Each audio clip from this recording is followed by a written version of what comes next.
Hello everyone, this is Someone Talks About Something. I'm someone, you're someone, we're all someone. And today, the something we're going to be talking about is the protagonist in FNAF 4, who we play as. Before we get into who specifically I think we play as, let's talk about who the possible people are we could play as in FNAF 4. Now, the only people we could play as in FNAF 4 that would reasonably make sense is one of the Aftons. Now, the reason behind this is because the game takes place in the crying child's room, and the 8-bit cutscene, we follow the crying child around. So if it's anyone else in the Aftons, that would be pretty weird and wouldn't make a whole lot of narrative sense. So that lowers down the number of people we could play down as 5 people. William Afton, Claire Afton, Michael Afton, Crying Child Afton, or Elizabeth Afton. First, we can say for certain we don't play as Claire Afton or Elizabeth Afton. The main reason is because after researching, I haven't been able to find any single evidence that proves that these would be the people we play as, so we can just remove them from the discussion altogether. And that leaves us with the 3 men of the house, so let's break down now who we play as. But before that, consider chomping that subscribe button before Fredbear chomps down. 5, 4, 3, 2, thank you so much. That was a close one. Okay, now first, who could we possibly play as? Crying Child is the one person I see people point to. Evidence behind this is the 8-bit cutscenes, the IV bag, the pills, and the flowers. However, all of this doesn't matter because it couldn't happen realistically with the timeline. Because in FNAF 4, there's a rare Easter egg where we hear a distorted FNAF 1 phone call, which is from 1993. And we know that the 8-bit cutscene we see is the crying child dying in the bite of 83. Now, what that means is if we play as the crying child, we are playing as the crying child 10 years after his death, which narratively makes no sense and would be really weird if that was the case. Now, to remain, the second person we could play as is Michael Afton, and I will admit there is some strong evidence for this. For example, the security logbook and the FNAF 1 phone call I just talked about. However, I'm not so convinced, and here's why. First, the security logbook. Now, this is an amazing book that has been used to solve a lot of FNAF lore, but the part of the book we're specifically going to be talking about is the pictures that Michael has drawn. On page 41, there is a question, do you have dreams? And there is a picture of Nightmare Fredbear that Michael drew. But this doesn't prove that Michael is who we play as. And the reason is because out of the pictures that are drawn in red, only 3 of them can clearly be related to a game. If we take a look at page 34, page 41, and page 92, we can see casual bongos, Nightmare Fredbear, and a basket of exotic butter and a basket of cash. For people who know the games, the bongos and the exotic butter are related and references to Sister Location, and Nightmare Fredbear is a reference to FNAF 4. What if, however, Nightmare Fredbear is a reference to Sister Location? Now you may be saying, well, that's ridiculous, but think about it. Sister Location is an underground facility that you need to go into William Afton's office to get to. So is it possible that during Sister Location, Michael found a drawing his father made of Nightmare Fredbear, and that is why he drew it? Next, the FNAF 1 phone call. This is again a piece of evidence people use to prove that we play as Michael. However, all it proves is whoever we play as is someone who's heard that FNAF 1 phone call. And who could that be? It's the last person on our list, Mr. Dear Old Dad himself, Mr. William Afton, Mr. AKA Purple Guy. Now, before you rush off to the comments, please hear me out. First, I'm going to tell you how I think FNAF 4 plays out, and then I will give you my evidence to support it. William Afton, in the aftermath of the death of the crying child, he starts to bury himself in work, starting a company called Afton Robotics LLC, and builds an underground facility underneath his family's house, and in the underground facility is where he spends his days experimenting on the animatronics, learning more and more about them. After he spends his days experimenting on these animatronics, he decides to leave his room to finally go to sleep. However, instead of going to his room with his wife, he instead goes to his empty son's room to grieve over the loss of his son, and has to deal with nightmares of the animatronics, flashes of the IV bag, the pills, and the flowers, all mixed with the FNAF 1 phone call that started everything off while he sleeps.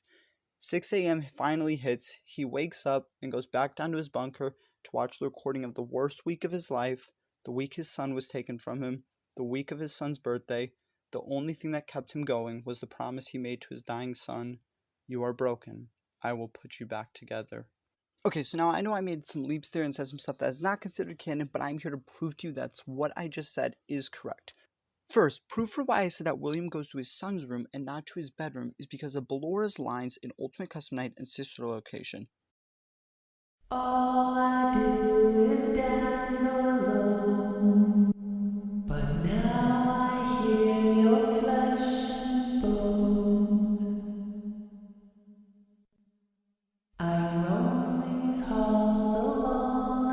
day, but now you're here, friend and prey.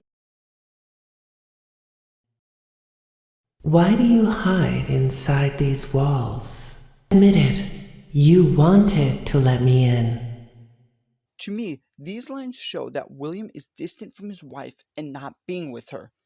Now, the most important part of what I just talked about was that I said we play as William in FNAF 4, and to prove it, there's a couple things we're going to need to look at. The FNAF 4 Easter eggs, the design of the animatronics, the FNAF 4 cutscenes, and the Ultimate Custom Night Nightmare animatronics.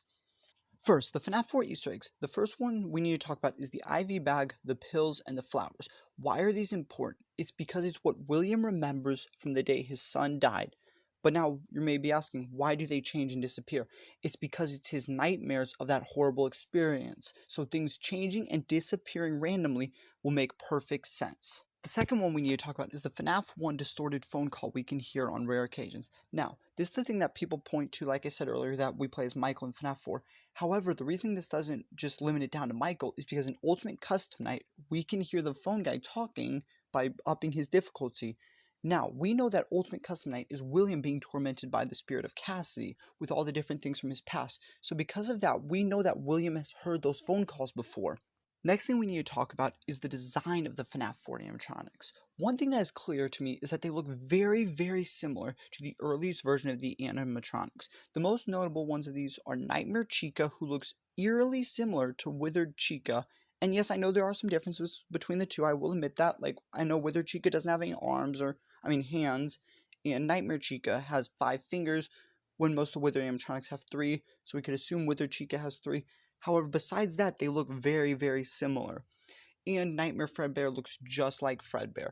So now, why do I call these out? It's because with these Nightmare animatronics looking like the earliest version of the animatronics means they look like Henry's design, not William's. So it doesn't make sense to me that William would make these animatronics to torment his son, like people have been speculating, of Henry's design and not his own.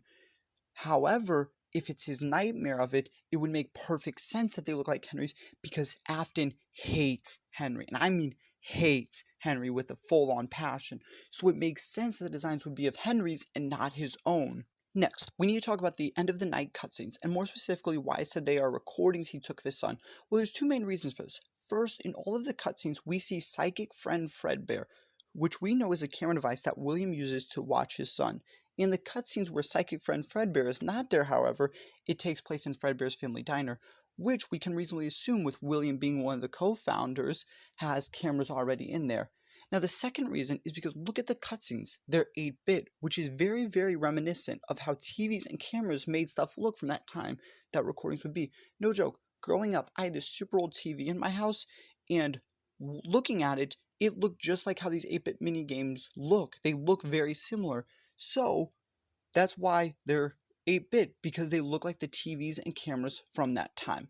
Next, we need to hop on over to Ultimate Custom Night and look at the different voice lines from the FNAF 4 characters. Now, there's 5 characters specifically that we need to look at. The first one being Nightmare. He has 3 specific lines that we're going to look at. You will not be spared. You will not be saved. This first line shows that William has been saved and spared before, which can allude to the nightmares he had in his son's room. The next line is, I am your wickedness, made of flesh. Second line shows that Nightmare is real and no longer something in William's mind, because he says, I am your wickedness, referring to his mind. I will vomit you back to relieve your horror. It shows that in Ultimate Custom Night, William is experiencing a horror he has experienced before, referring back to the horror he went through in FNAF 4. The next voice lines we need to look at are from Nightmare Balloon Boy and Nightmare Freddy. The reason we need to look at these together is because both of them are very, very similar. Flash that light on the right. It can't save you now. No light can save you now. Now, yes, these lines could be just them talking about their game mechanics in Ultimate Custom Night. However, though, it also refers to them in FNAF 4, specifically when you have to stop Nightmare Balloon Boy using the flashlight, and where you need to turn around to your bed to shine the light on Nightmare Freddy. The next character lines we need to look at is from Nightmare Fredbear. The first one is, I assure you, I am very real. This line shows that at a time, Nightmare Fredbear was something to William, but wasn't real. And what could that be? A FNAF 4 nightmares that William was suffering from.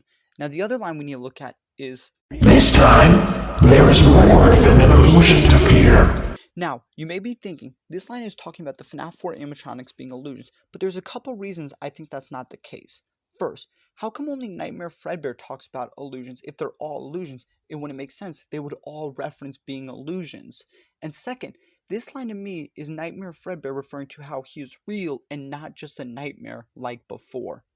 The final character line we need to look at is from Nightmare Yawn, who says, This is a nightmare that you want to wake from. This line I say for last because it clearly says, quote, a nightmare that you won't wake from, end quote, which means that William had nightmares about them and woke up from before, which is what happens in FNAF 4. And there you have it. We play as William in FNAF 4. But remember, this is just someone talks about something. I'm someone, you're someone, we're all someone. I hope you enjoyed this video. If you did and you are excited for more FNAF content, I do recommend hitting that subscribe button. It would mean a lot to me. And we got another FNAF video in the works currently. So if you don't want to miss it, bite down on that subscribe button. But if you just can't wait for more FNAF, I do have 2 other FNAF videos up on the channel. There's the last one I just posted, which was about the FNAF 2 Shadow Animatronics and the truth behind them. However, if that's not your thing, there is another one where I rank every FNAF video game. I would recommend checking that out. I hope you have an amazing day, and peace out!